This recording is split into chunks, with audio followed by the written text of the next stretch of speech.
صحیح بخاری کے اندر، صحیح مسلم کے اندر اور بہت ساری کتب احادیث میں یہ روایت آئی ہوئی ہے جو میں نے آپ کے سامنے پڑھی ہے، بڑی اہمیت کے حامل ہے۔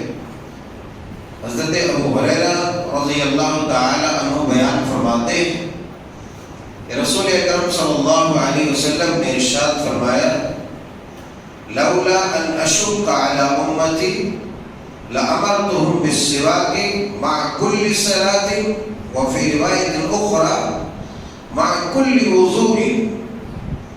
فرمایا کہ اگر میری امت پر مشقت کا خدشہ نہ ہوتا،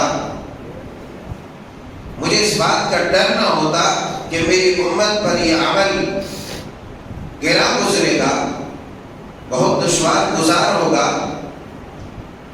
تو میں اپنی امت کو ہر نماز کے ساتھ مسواک کرنے کا حکم دیتا ہے، یا پھر فرمایا کہ ہر وضو کے ساتھ مسواک کرنے کا حکم دیتا ہے۔ مسواک کی بڑی اہمیت و افادیت ہے ہماری زندگی میں، انسانی زندگی میں۔ خود نبی کریم صلی اللہ علیہ وسلم اور صحابہ کرام علیہ الرضوان مسواک کی اس قدر پابندی کرتے کہ آپ کے مبارک مسوڑے چھل جاتے، گھس جاتے۔ مسواک کی اہمیت کا اندازہ اس بات سے بھی لگایا جا سکتا ہے کہ نبی آخر الزمان جناب محمد رسول اللہ صلی اللہ علیہ وسلم اپنے آخری لمحات میں آپ مرض الموت میں مبتلا ہیں، ان قریب آپ کے جسد اطہر سے روح معطر پرواز کر جانے والی ہے، اور ان لمحات میں بھی آپ نے ام المؤمنین مائی عائشہ صدیقہ رضی اللہ تعالی عنہا کی طرف اپنی نگاہ اقدس پھیری اور نگاہ متمنی ڈالی۔ ام المؤمنین عائشہ صدیقہ رضی اللہ تعالی عنہا دیکھتی ہیں اور آپ علیہ السلام کی اس متمنی نگاہ کو پلٹ جاتی ہیں اور آپ کے اشارے مبارک کو سمجھ جاتی ہیں کہ آپ ہم سے مسواک کا مطالبہ کر رہے ہیں۔ ام المؤمنین عائشہ صدیقہ رضی اللہ تعالی عنہا نے آپ علیہ السلام کو اپنے دندان مبارک سے مسواک چبا کر کے آپ کے حوالے کیا، آپ کے دندان مبارک کو گھسا۔ آپ علیہ السلام نے ام المؤمنین کے دانتوں سے چبائے ہوئے مسواک کو آپ نے اپنے آخری لمحات میں کیا۔ یہی وجہ ہے کہ ام المؤمنین عائشہ صدیقہ رضی اللہ تعالی عنہا بیان فرماتی ہے کہ آخری وقت میں اللہ تبارک و تعالیٰ نے میرے اور میرے محبوب یعنی رسول اکرم صلی اللہ علیہ وسلم کے مبارک تھوک کو، لعاب کو جمع کر دیا۔ اسی لیے ہمیں کثرت سے مسواک کا اہتمام کرنا چاہیے۔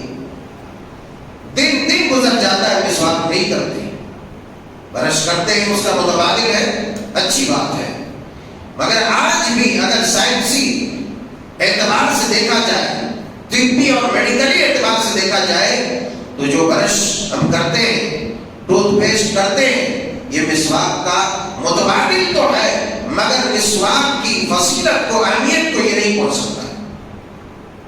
مسواک کی اہمیت کو نہیں پہنچ سکتا، اس لیے کہ وہ قدرتی چیز ہے، اللہ تبارک و تعالیٰ نے اس کے اندر اتنے فوائد رکھے ہیں جس کا اندازہ نہیں کر سکتے۔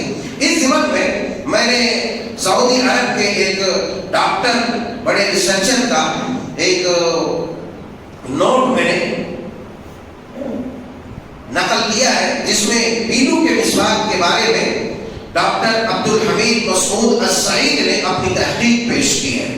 سعودی عرب کے بہت ہی معروف ڈاکٹر گزرے ہیں جو ڈاکٹر عبدالحمید مسعود السعید، ان کی تحقیق ہے جس کے مطابق کہتے ہیں کہ پیلو کی تازہ مسواک میں 19 قسم کے کیمیائی اجزاء ہیں، 19 قسم کے، 19 ٹائپس کے، 19 قسم کے اس کے اندر کیمیائی اجزاء ہیں، مختلف قسم کے، جو اس کے اندر قدرتی طور پر موجود ہیں، اور بعض ایسے قدرتی دافع عفونت ہے کہ جیسے اینٹی سیپٹک ہیں جن کا اثر پینسلین سے ملتا جلتا ہے. کہتے ہیں مسواک کرتے وقت یہ اجزاء منہ کے اندر ایک قدرت دافع عفونہ یعنی بدبو کو ڈیفینس کرنے کا سلیبہ اس کے اندر پیدا ہوتا ہے.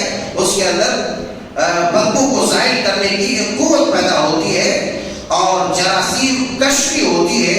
اور اس طریقے سے سلیبہ تیار کرتے ہیں جس میں سے موجود سینگرین، سوڈیم کاربونیٹ اور جو ہے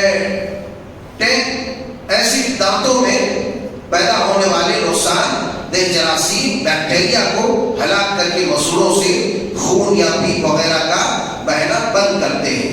اور مسوڑوں کے جو ریشے ہیں، جو گوشت ہیں مسوڑوں کے، اسے جو ہے سوکیٹ کر کے مضبوط بناتے ہیں. وہ پینوں کی مسواک قدرتی ٹوتھ پیسٹ اور ٹوتھ برش کا بیک وقت یہ متبادل ہے اور دونوں کام کرتا ہے. دانتوں کو اور مسوڑوں کو مسواک جو ہے بالخصوص پینوں کی جو مسواک ہے وہ مضبوطی اور استحکام عطا کرتی ہے.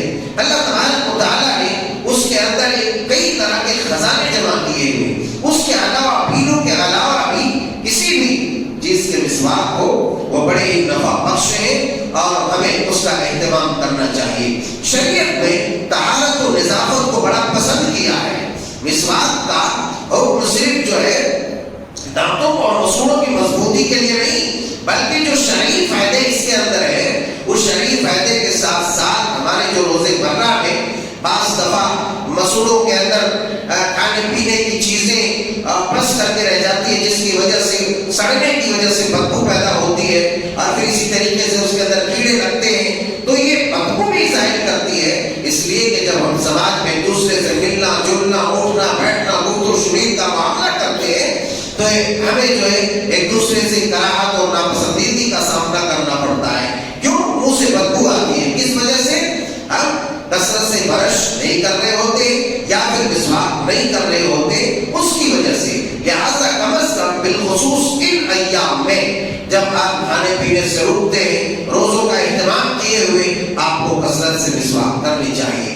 اور ایک بات اور میں آپ کو بتاتا چلوں کہ مسواک سے جہاں یہ فائدے ہیں جو ابھی میں نے آپ کو مختصر گنائے ہیں وہاں پر یہ بھی فائدے ہیں کہ آپ اگر کثرت سے مسواک کرتے ہیں تو قدرے آپ کی پیاس میں کچھ خفت آ جائے گی یعنی آپ کی پیاس بھی جاتی رہے گی. لیکن پیاس جائے نہ جائے یہ ایک الگ میٹر ہے مگر شریعت مطہرہ نے ہر نماز یا ہر وضو کے ساتھ مسواک کو جو ضروری قرار دیا آپ نے فرمایا کہ اگر مجھے اس بات کا خدشہ نہ ہوتا ڈر نہ ہوتا کہ اللہ تبارک و تعالیٰ اس بات کو فرض کر دے مجھے میری امت کی دشواری کا خیال نہ ہوتا تو ہر نماز کے ساتھ میں مسواک کرنے کا حکم دیتا. شریعت مطہرہ نظافت طہارت اور تزکیہ کو بہت پسند کرتی ہے اور اس کا درس بھی دیتی ہے بلکہ طہارت و نظافت کا اس طرح خیال کرتی ہے کہ نبی آخر الزمان جناب محمد رسول اللہ صلی اللہ علیہ وسلم کی خدمت عالیہ میں ایک شخص آیا. ان کا بال بکھرا ہوا بڑا گندا بال ہے. بہت سارے لوگ اوجھے بال رکھتے ہیں بکھرا رہتا ہے وہ اسٹائل سمجھتے ہو اولا پن ہے وہ پاگل پن ہے. نبی آخر الزمان کی خدمت عالیہ میں آئے تو بال بکھرے ہوئے بڑا گندا اجڑا چمن ویران مستی. آپ نے کہا یہ کیا رویہ بنا کر کے رکھتے ہو؟ جاؤ بالوں تراش کے آؤ کٹنگ کرا کے آؤ سیٹ کرا کے آؤ بال کو سیٹ کر کے رکھو. پھر وہ آدمی گیا اور اپنے بالوں کو تراشوایا.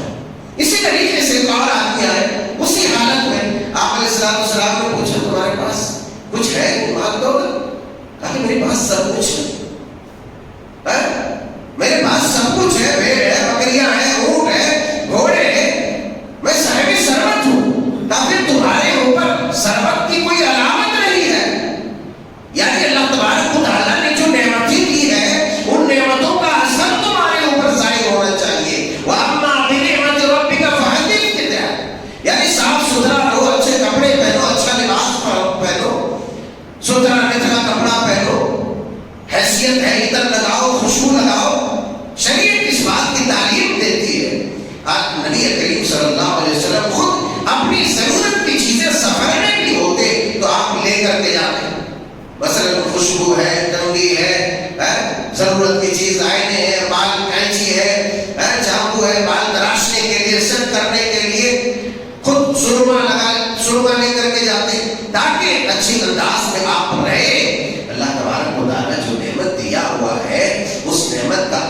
پردے کے اوپر دیکھنا چاہتا ہے۔ بہت سارے لوگوں کے پاس نعمتیں ہوتی ہے مگر اجڑے چمن ویران بستی، نہ اس کے صحیح کپڑے کا ٹھکانا ہے، نہ ڈھنگ کا کپڑا پہنا ہے، طریقے سے رہنا، بس جی رہا اور جی رہا ہے۔ ایسا نہیں جینے کا رہا، ایسا نہیں جینے کا ہے۔ ارے ایسا جیو کہ تم خوبصورت لگو۔ حدیث پاک میں بات آتا ہے کہ ان اللہ جمیل و یحب الجمال، صفائی ستھرائی نظافت، اور اپنا اس قدر خیال کرو کہ تم خوب اندر سے بھی باہر سے بھی خوبصورت دیکھنے لگو۔ نبی کریم صلی اللہ علیہ وسلم پر جب دوسری مرتبہ وحی نازل ہوئی، یا ایھا المدثر قم فانذر وثیابک فطہر، کہا کہ نبی آپ اپنے کپڑے کو پاک کرو، یعنی ظاہری باطنی پاکیزگی اختیار کرو۔ جس طریقے سے بتوں کی گندگی، شرک کی گندگی، شرک کی غلاظت سے، باطنی نجاست سے پاک کرنے کا جو حکم دیا، اسی طریقے سے ظاہری گندگی اور غلاظت سے پاکی اور صفائی اور تطہیر کا بھی اللہ تبارک و تعالیٰ نے اپنے پیغمبر کو حکم دیا، اپنے پیغمبر کو حکم دیا۔ وثیابک فطہر، کہا یہ اس بات میں کہا جہاں نبی کو دعوت و تبلیغ کا کھلا اعلان کرنے کا حکم دیا کہ اے نبی اب سونے کا وقت نہیں ہے، چادر اوڑھنے کا وقت نہیں ہے، بلکہ چاہیے قم فانذر وربک فکبر، آپ اللہ تبارک و تعالیٰ کی کبریائی بیان کیجئے، لوگوں کو اللہ کی کبریائی کی طرف دعوت دیجئے، لوگوں کو توحید کی دعوت دیجئے، اللہ کی معرفت کرائیے۔ اس بات میں کہا کہ اپنے کپڑوں کو بھی پاک رکھو۔ اس سے بات اور معلوم ہوتی ہے جب آپ کو کم از کم لوگوں کے سامنے جانا رہے اور بالخصوص دعوت و اصلاح کے لیے کم از کم اپنی شکل، حلیہ، صورت، شباہت سب اچھی طرح کر لینا چاہیے۔ بعض لوگ کہنے لگتے ہیں کہ مولوی صاحب بہت بدل کے کپڑا پہنتے ہیں، الگ الگ ڈیزائن کے کپڑا پہنتے ہیں، تو ایک راز یہ بھی وہاں مضمر ہے کہ کم از کم جو ہے اچھے ڈھنگ سے رہنا چاہیے۔ اللہ تبارک و تعالیٰ نے جو نعمتیں دی ہے اس پر ظاہر ہونا چاہیے۔ بہرحال خلاصہ کلام یہ ہے کہ کم از کم ان مہینوں میں، یوں تو عام دنوں میں بھی میں کہتا ہوں، میرا مشورہ یہ ہے کہ آپ برش کرتے ہیں، اس کے باوجود بھی آپ مسواک کریں، اور روزے کی حالت میں دیکھیں بعض علماء نے روزے کی حالت میں ٹوتھ پیسٹ بھی کرنے کی اجازت دے رکھی ہے، مگر میں اپنی جانب سے کہتا ہوں کہ احتیاط کے طور پر ہم کو رات کو ٹوتھ پیسٹ نہیں کرنا چاہیے، اس لیے کہ ممکن ہے کہ آپ کے حلق سے اتر جائے، احتیاط برتتے ہیں تو امام عباس وغیرہ نے کہا کہ کر سکتے ہیں، مگر آپ کے پاس مسواک ہے، پیلو کے مسواک ہے، نیم کے مسواک ہے، دنیا بھر کے مسواک آپ کے پاس ہے، آپ لے کر کے کوئی بھی دانت کی صفائی کر سکتے ہیں، اس سے ظاہری باطنی فائدے آپ کو حاصل ہوں گے، اس سے جو ہے معدے کا بیلنس صحیح رہے گا، اسی طریقے سے روح کو ایک طرح کی پاکیزگی حاصل ہوگی، اور ظاہری باطنی آپ پاکیزگی سے، تزکیہ اور تطہیر سے آپ اس کا جو ہے احساس کریں گے، آپ پاکی کر پائیں گے۔ لہٰذا ضرورت اس بات کی ہے کہ ہمیں مسواک کا اہتمام کرنا چاہیے۔ یہ مختصر سی چیز میں نے مسواک کے تعلق سے رکھی، آپ اندازہ لگا سکتے ہیں کہ مسواک آج کے دور جدید میں آپ انٹرنیٹ پر سرچ کر سکتے ہیں مسواک کے کیا فائدے ہیں، آپ کو مل جائے گا، دنیا بھر کے ویڈیوز اور آرٹیکلس آپ کو ملیں گے۔ اللہ رب العزت الجلال والاکرام سے دعا ہے کہ مولا کریم ہم سب کو ہر طرح کی سنتوں کا اہتمام کرنے کی توفیق عطا فرما، تمام عبادات کو جیسا کہ تم نے حکم دیا ہے اس حکم کے مطابق ہمیں بجا لانے اور کرنے کی توفیق عطا فرما۔ آمین، تقبل یا رب العالمین۔